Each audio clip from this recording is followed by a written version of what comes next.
Hi there, welcome back to Smoking Cheltenham. How you doing? Right, no flash today. We're going to try and get this done in 15 minutes. You know what I'm like, but I'm going to try a quick video. I'm not very good at quick, but we'll see. Just before we get started, fellas, don't forget tomorrow, Flowers card, be good, take a day off Cheltenham. When she's talking to you about redecorating some room, some colour scheme for redecorating a room that you decorated 2 years ago when it looks absolutely fine, don't kind of drift off into thinking about the makeup for champion hurdle and champion chase and all this stuff, because I know you do. But yeah, be good tomorrow.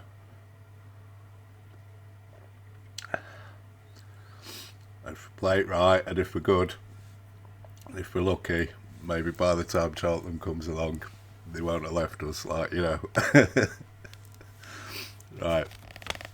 So, yeah, all it is today, I just want to put a few bets up for Cheltenham. A couple of my dad's run this weekend. So, right, first one, Waterford Whispers. Yeah, we put him in a 10 to follow for this Jack Richards race, didn't we? The new novice handicap, 2.5 mile.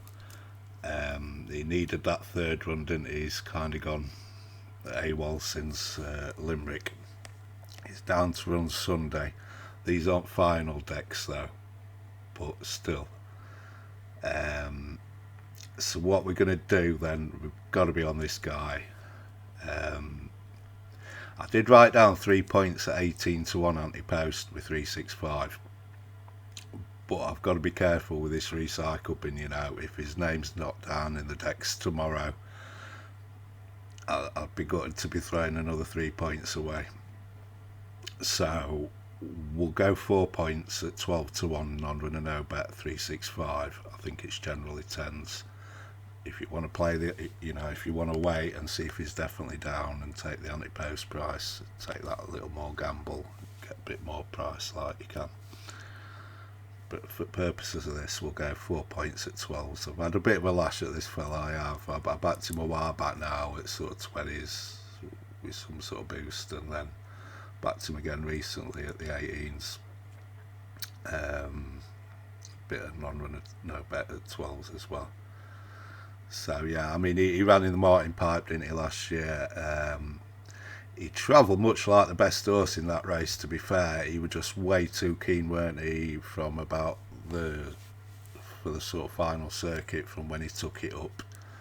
The fences should have settled him down a bit. He's my long range fancy for this race. I know JP's got the favourite in there already, but he wouldn't mind having 2 in there. And if he really, really likes this fella, he could always move Jaguar sideways, couldn't he? Because he's had 4 runs into the plate as well. But yeah, he could get there double-handed anyway. So we're getting on board with him before Sunday. Okay. Didn't want to miss it. I had to come and let you know, we've been banging on about him for a while. The other one, Henry's had a couple of winners lately as well, so I'm not, I don't mind Henry now. He's back off the naughty list, isn't he? And he's got another interesting horse entered Sunday. That listed race we won about at Punchestown, Tap on the Go. We're going to have 1 point on him for the Martin Pipe at 25 to 1 non-runner no bet Sky. Just going back to Waterford Whispers, I've been any which way I sort of look at it. I've looked at his form there with the Martin Pipe horses, also ties in to back to normal, and and even form lines this year with Atlantic. I think you'll be looking at about 143-ish for him. Which is maybe just a few pounds higher than you'd have liked at the beginning of the season. I was thinking maybe Well, I sort of thought high 130s, low 140s, but yeah, he might be just a few pound higher than we kind of imagined in the first place. But that's fine, I don't mind so much. I mean, you think a few pounds here and there, quite often you just want the best horse. Like if you remember A+ Tard, another £5 wouldn't have been stopping him, would it, in this? I'm not suggesting he's another A+ Tard, but you know what I mean, so I'm not too fussed about that.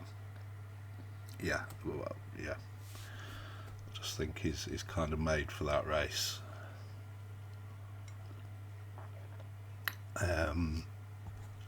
Yeah, Tap on the Go. Yeah, he's interesting for the pipe. I mean, these horses you're backing now for handicaps. If all goes well, when you get to the day, you might have a short list of sort of 6 or 7, and they'll probably be on there.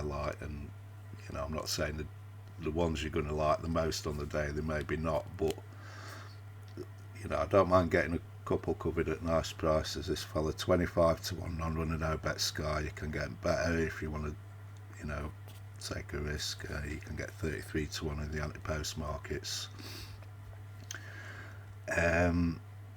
Yeah, he's got some nice bits of form, this fella. He beat McClory.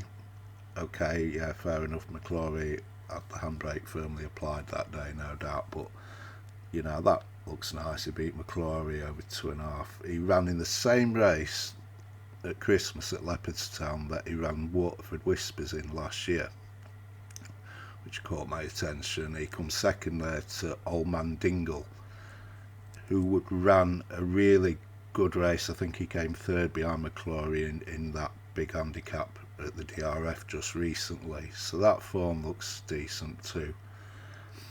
Then he turned him out, I think it was 18th of January.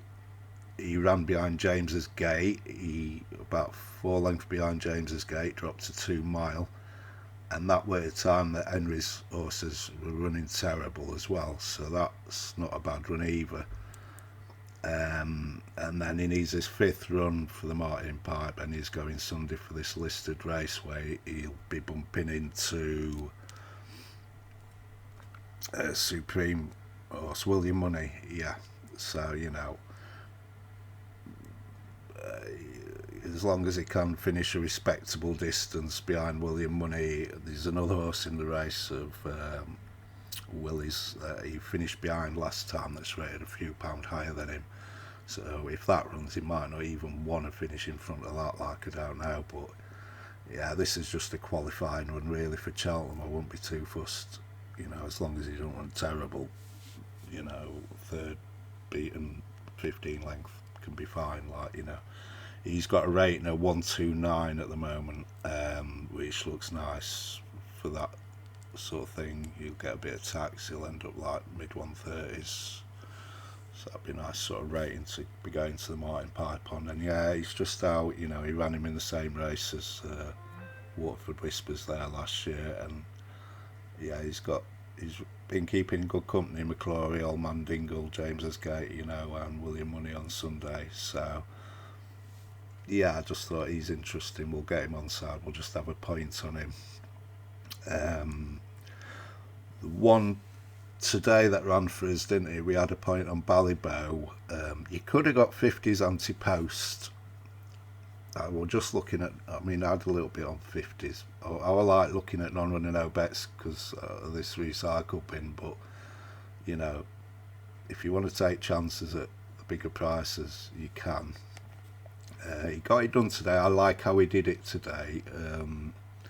Clonmel, heavy ground 4 weeks before Cheltenham, but it weren't heavy. The ground weren't so bad today. There were only 3 in the race. He just they went at a slow pace. He just set his own fractions, chugged around there, jumped out a bit slow and a bit to his left at a few, but he warmed up through the race and he jumped better over the last 3 sort of when he needed him.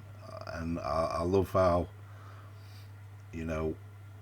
the horse he beat, Ballygunner Castle, we kind of liked him as well. So I think he had a first time tongue tie today. He was disappointed before behind James's Gate, weren't he? But stepped up to 3 mile. hard to weigh up that form, but they did go very slow and they just sort of quickened up near the end. And I love how he sort of put his head down when the other fella come to him. I love his breeding, like I mentioned before. He's kind of closely related to Noble Yates. I think they're out of is it Yates and maybe Flemingsworth off the top of my head. He's kind of flipped round. I think kind of stellar story. This fellow will stay like 8 miles, you know.